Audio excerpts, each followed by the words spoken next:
Chief of Education, UNICEF Pacific, Permanent Secretary, representatives from UNICEF, representatives from Teacher Training Institution, representatives from faith-based organization, MEHA officials who have come from different divisions, teachers, Head Teachers Association representative, media representative, ladies and gentlemen. Good morning, everyone. I hope you all had a good long weekend and energized to get started on a Tuesday morning with a massive work before you. Today's workshop has been explained very clearly by the Permanent Secretary as well as by Anna. And I would say that today's workshop is very timely. You all are engaged in a very important task. I understand that this diagnostic workshop has come about after collecting a lot of data, and today's workshop is all about discussion, getting each one's viewpoint, understanding how you view ECE, what are the issues that you have on hand, and how do you feel the ECE sector should start its new journey. So your input is extremely important, and I'm thrilled to hear that you're also thinking of doing this workshop in other divisions, which in my view is very important. The more you hear from different partners, and the more you engage with different stakeholders, it helps you to redefine and refocus this particular sector and where this sector should lead to. We all know that how important early childhood education is in a child's education journey. And we have gone through the various education units as we prepared ourselves to become teachers. You've heard the brain development of a child that continues till they are 6-year-old. And that is the best time, the very best time to engage our children so that we are able to mold their physical, social, mental capacities, and we can actually put in the right skills and attitudes in our child, because they're willing to listen, they're excited, they've got a lot of energy to engage with you. So that becomes very critical, and we need to take a holistic approach. By taking a holistic approach, we will ensure child's all-round development is taken care of, and it will prepare them to move from pre-primary to primary and of course to higher level. And if we can build that confidence, self-esteem in our young ones, that will carry them right through their education journey. So that's why ECE becomes extremely important. The timing is right to engage them in cognitive and other areas. The ECE subsector, I have my own view. I strongly believe, as you all do, that we got to have a very strong, sound foundation. If our foundation is strong, we'll be able to put more building blocks on it. But if our foundation is weak, our children will not be able to do well in primary or even upper primary or secondary school. So we need to focus a lot more in the ECE sector. I'm pleased to say that the enrollment of children in ECE in Fiji is high. There has been a steady growth in the number of children enrolled in ECE schools.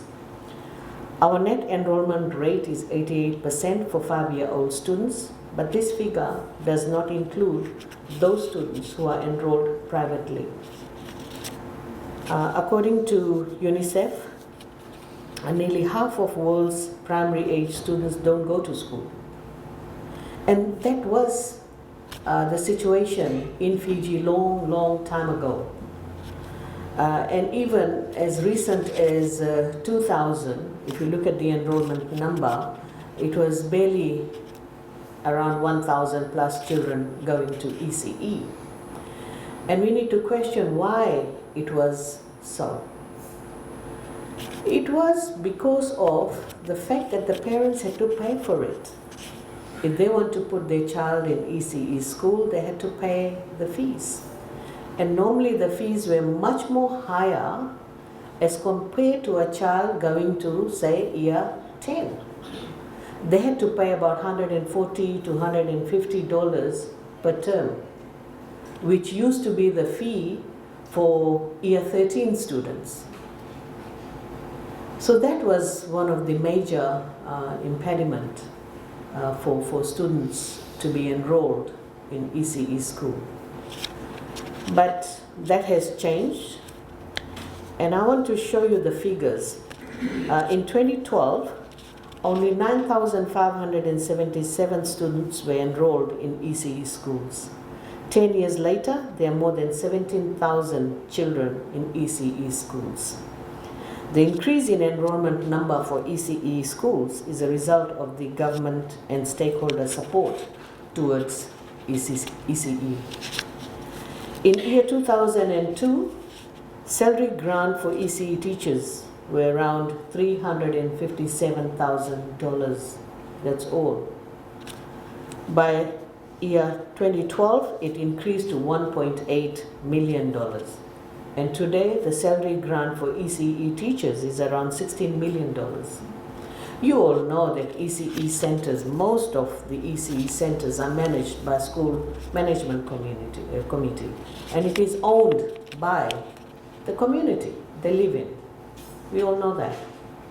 And it was extremely difficult for the school management committees to raise funds.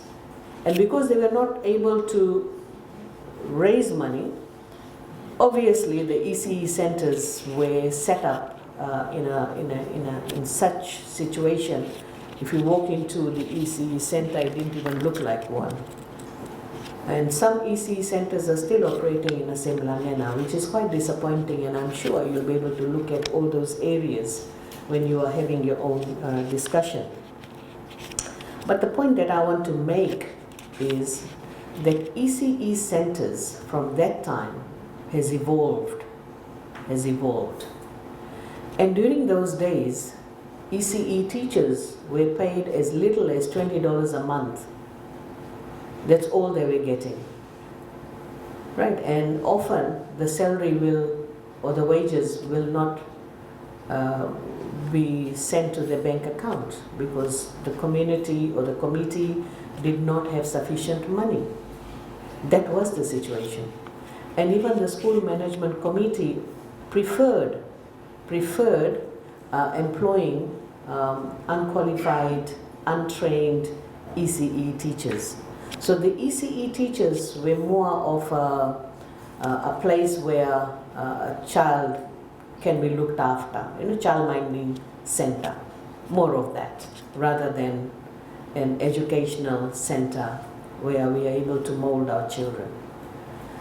But things have changed now, and I know that in year 2012, Cabinet made the decision and they had placed priority to our ECE schools, and that was the first time the ECE schools started receiving grant towards ECE teachers' salary.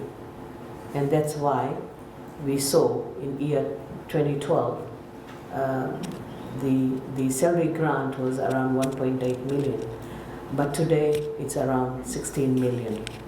So all this helped in giving confidence to the school management committee to run ECE Center. But I would like to see a lot more happening in that sector, because I have seen now that the free education grant is given, the teacher's salary is already paid.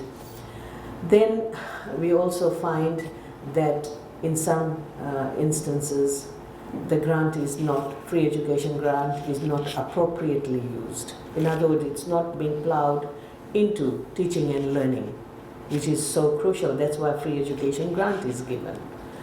So that would be another area that you need to look at and perhaps make some suggestion as to how we can set up the ECE center, particularly the room where teaching and learning takes place, how it should be set up so that our kids, our children are excited about the classroom, and therefore they would like to come to ECE centers all the time and not cry when their parents leave them near the door.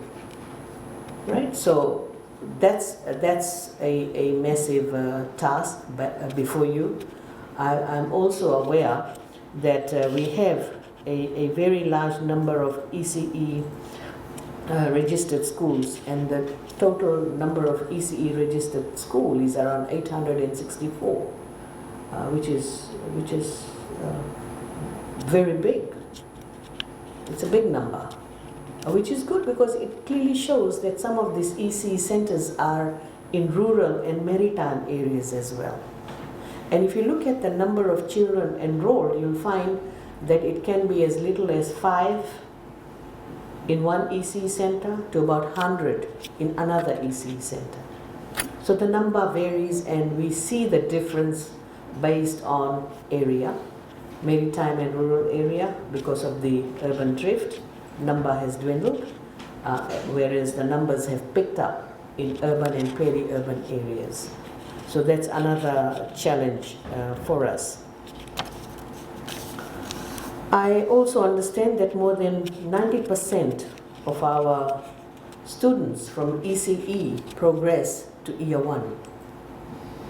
But I'm also wondering what happened to 10%. And perhaps you can also have a discussion around that, if this is what the statistics is revealing. So we are in a very good position to influence student success in primary and secondary schools by improving our ECE subsector. And this is what Ministry of Education is trying to do with your assistance. There is equitable access to ECE schools, but we must ensure that these schools are also equal in quality. We need more qualified teachers to teach ECE students, and for your information, we have only 9% fully qualified ECE teachers in Fiji. So we need to increase that number. Ladies and gentlemen, so when you are reviewing and improving the ECE subsector, it is very important that we also look at teacher qualification, training, retraining, other terms and conditions, which should be based on international best practices. I think it is also important to consider the language used in ECE schools. ECE schools should be using both the mother tongue as well as English. It doesn't mean when our children go to ECE school, they all be taught in English language. It's good that both the languages are used so that children can relate to different things. They'll be able to understand things better. I will be very keen to see how the curriculum and pedagogy is developed during the review process, because I want you all to focus on relevance and quality of program. This is extremely crucial. And along with that is how the teaching takes place in a classroom, in a school environment. I would, and I have been talking about it all this while, our teaching and learning should be child-centered. Right, using different education methods that would be based on discovery, problem-solving approaches, exploration, to build confidence in our children, so that once our child develops this confidence, they'll have this high self-esteem. And that's what we need to engage in. As far as the curriculum is concerned, I would like to see that the curriculum is benchmarked against some good international best practices. The classroom setup needs to be relooked at, and the type of learning resources we need in a classroom, that must be also discussed in this forum and other forums that will be organized at a later time. I'm keen to see that the children are exposed to a curriculum that specifically builds their social, emotional, cognitive, and physical attributes while having a fun-filled experience in school. If we build an interest in schooling, appropriate attitude, skills, and knowledge, we know that it will go a long way with our children, and they will progress better.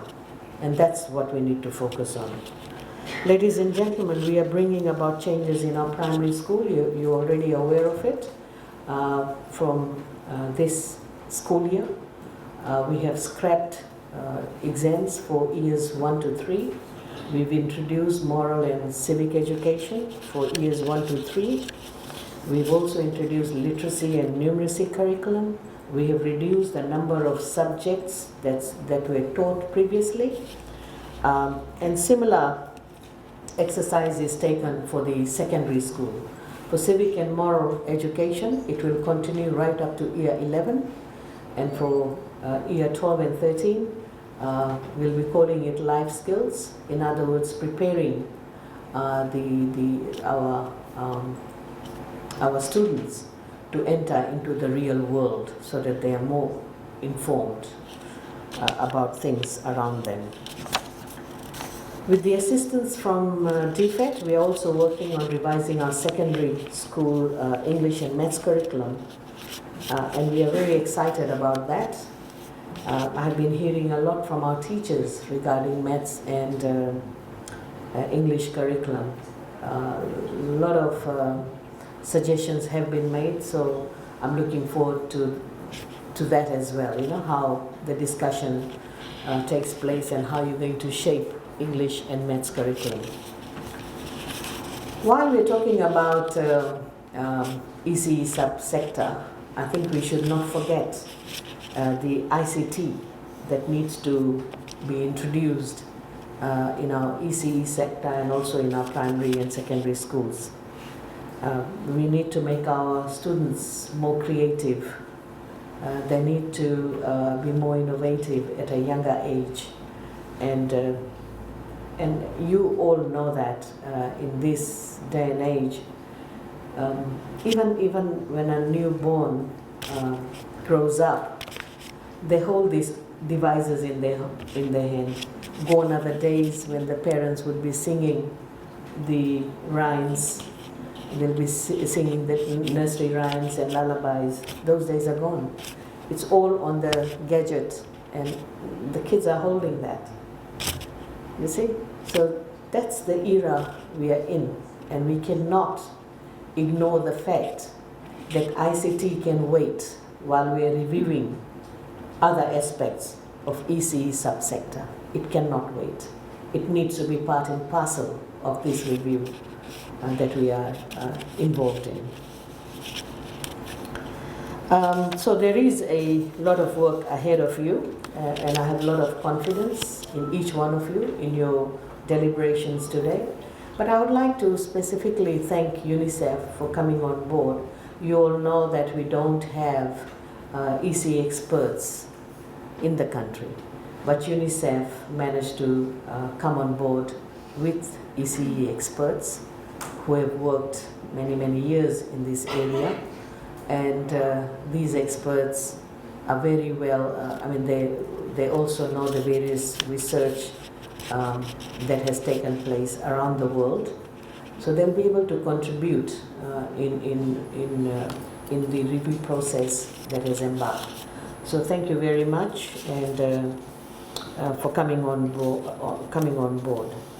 So, ladies and gentlemen, 3 days is very important and crucial for us because we know that a lot of discussion will take place, and I will be looking forward to hearing from my permanent secretary on the kind of discussion that took place and how you are viewing ECE sector and the direction that you plan to take. But all in all, before I take my seat, I want to re-emphasize that the government can put in money as we are doing. We can have the best plan, but if the teacher training institutions don't prepare teachers for this time and age, then whatever we're going to do will not bring the result that we want to see in our children. So teacher training institutions play a very, very important role. The government is willing to put money into this sector. That's why we are having this review process. And the final thing that I want to say is, when you come up with the review document and the curriculum, the policies and everything else, please do make sure there is important component included, which can be your side document, and that is your monitoring, evaluation, and the financial implication. Because once you put the finances in that document, it becomes easier for the ministry to start putting our submission to the Ministry of Economy during the national budget, so that we gradually transform our ECE sector. But if we don't have these three things, then obviously it becomes difficult to know exactly what is happening in schools. So evaluation, monitoring, and financial implication is extremely crucial. So thank you very much, and thank you for listening, and I wish you a lot of success for the next 3 days. Vinaka. Okay, good morning, Honorable Minister, Madam PS, distinguished guests, and friends of early childhood education. It's truly an honor to be here today for this very important event entitled Firming Up Foundations for an Ever-Advancing Nation. And indeed, that is exactly why we are here today, with a focus on early childhood education, which is truly the foundations for all education.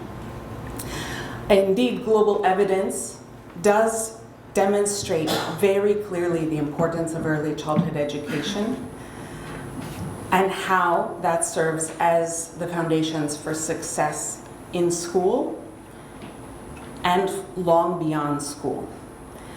We know that the biggest economic return on investments in education happens during the early childhood phase, and that's because of the importance of establishing those strong foundations early on in life.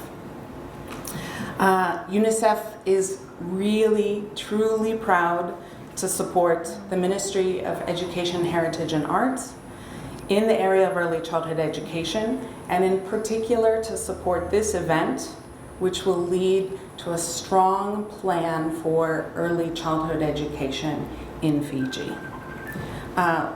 We are proud to be here to support and facilitate this process, but really want to appreciate the leadership of the Honorable Minister and the Ministry in identifying this area as a priority. And we want to appreciate the engagement of all of you and the importance of your valuable inputs.